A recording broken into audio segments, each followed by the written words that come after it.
오늘 우리에게 주시는 하나님 아버지의 말씀은 고린도후서 10장 7절에서 11절 말씀입니다. 고린도후서 10장 7절에서 11절까지 제가 봉독해 드리겠습니다.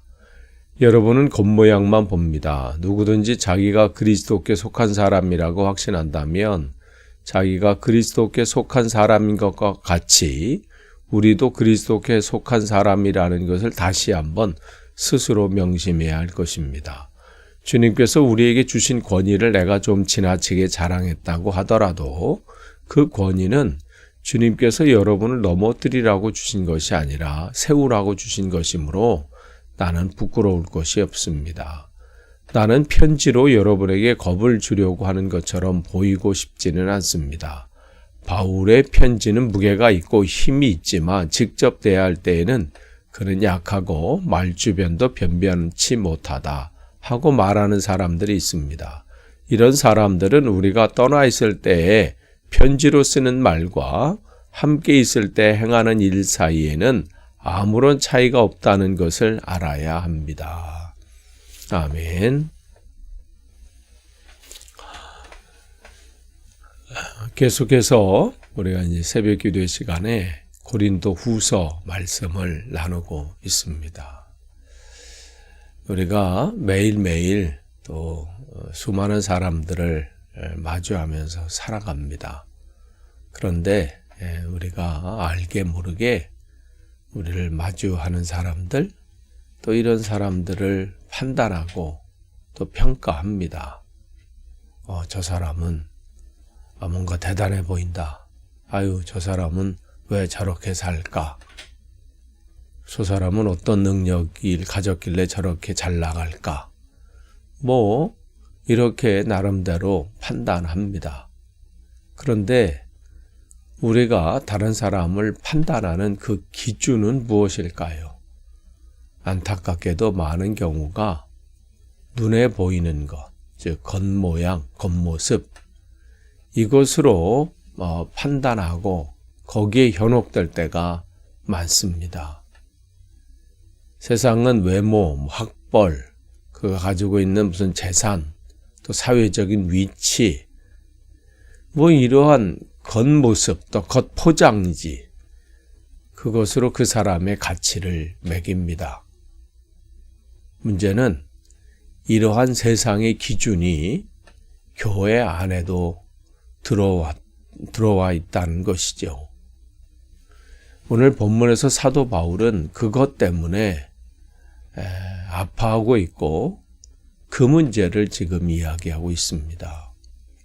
당시 고린도 교회 안에 바울의 사도권을 의심하고 그를 깎아내리는 거짓 교사들이 들어와 있었습니다. 그들은 말을 잘하는 사람들이었고요. 또 율법적인 배경이나 어떤 신비한 체험들, 그러한 눈에 보이는 조건들을 내세웠습니다.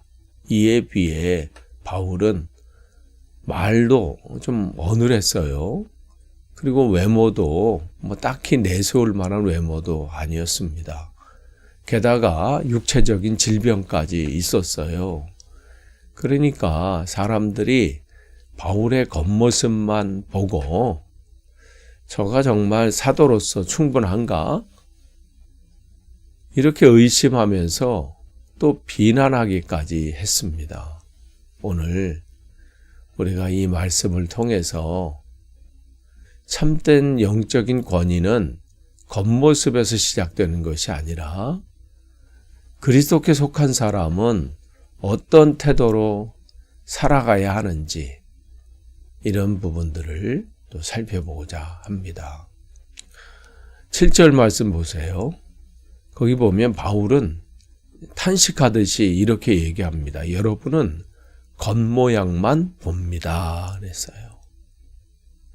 이 얘기는 뭐예요? 그리스도인들은 겉모양이 아닌 하나님께서 그를 세우신 그 영적인 본질을 볼 수 있어야 한다는 얘기겠지요. 그러니까 겉모양은 물론 이제 얼굴 생김새만 말하는 게 아니죠. 그 사람의 눈에 보이는 어떤 성과들, 또 어떤 카리스마, 또 사람들을 매료시키는 어떠한 그러한 일들, 혹은 뭐 세상적인 스펙들을 말할 수 있습니다.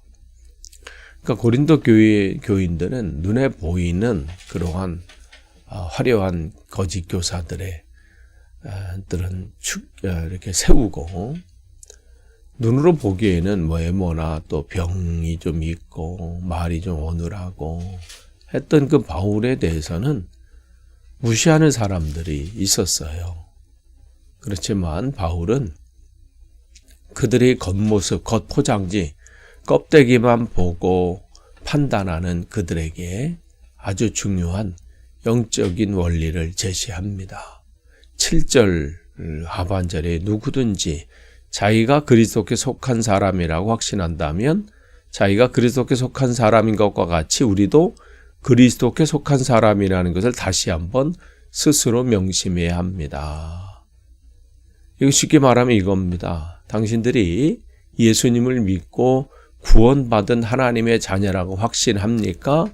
그렇다면 겉모습이 조금 부족해 보여도 그러한 나 바울 또한 하나님의 자녀임을 인정해야 합니다. 이런 말이에요.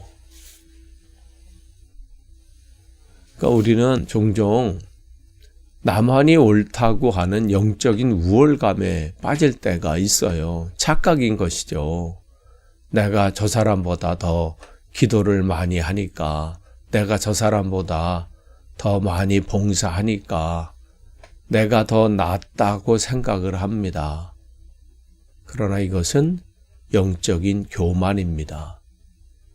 신앙의 깊이는 뭘 많이 하고 뭘 대단한 일들을 했다고 하는 그런 것이 아니라, 그 겉모습만 보는 것이 아니라 그 겉모습을 뚫고 그 안에 예수님의 그 생명이 있다는 것을 보는 그 눈을 갖는 겁니다.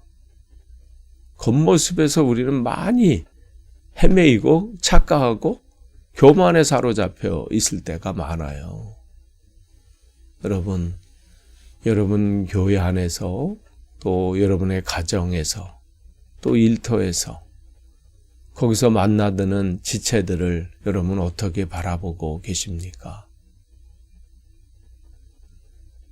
우리 교회 식구들, 뭐 가정에서, 또 일터에서, 또 교회에서 그 사람의 배경이나 또 겉모습, 그런 것만 보고 차별하거나 또 분리하거나 또 그렇게 하고 있지는 않습니까?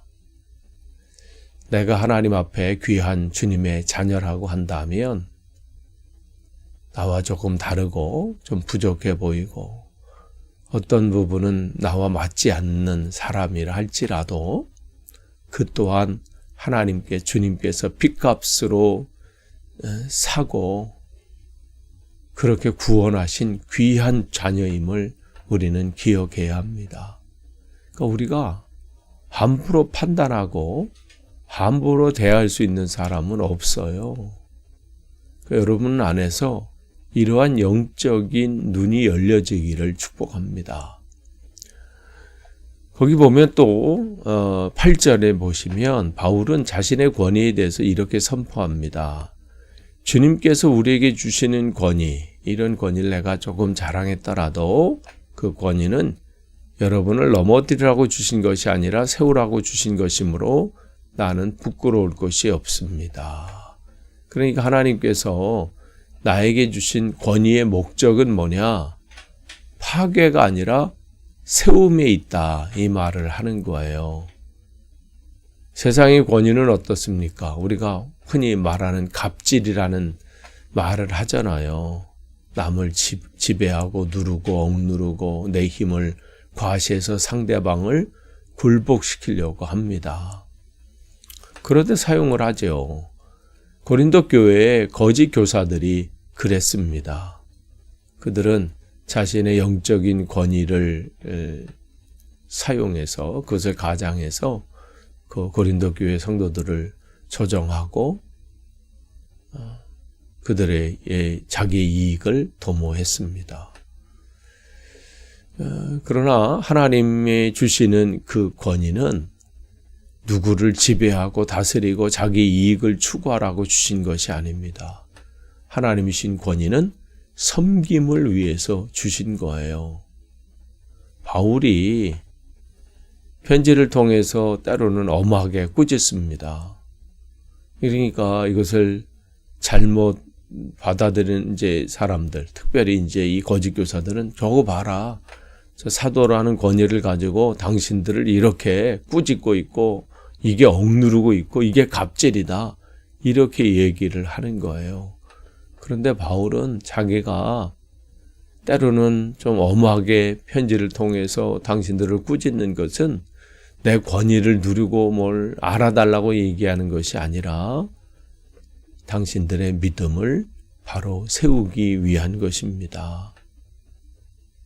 마치 부모가 때로는 자녀들을 훈계하고 꾸짖는 것처럼 그러한 마음으로 한 것입니다. 이 얘기를 지금 하고 있어요.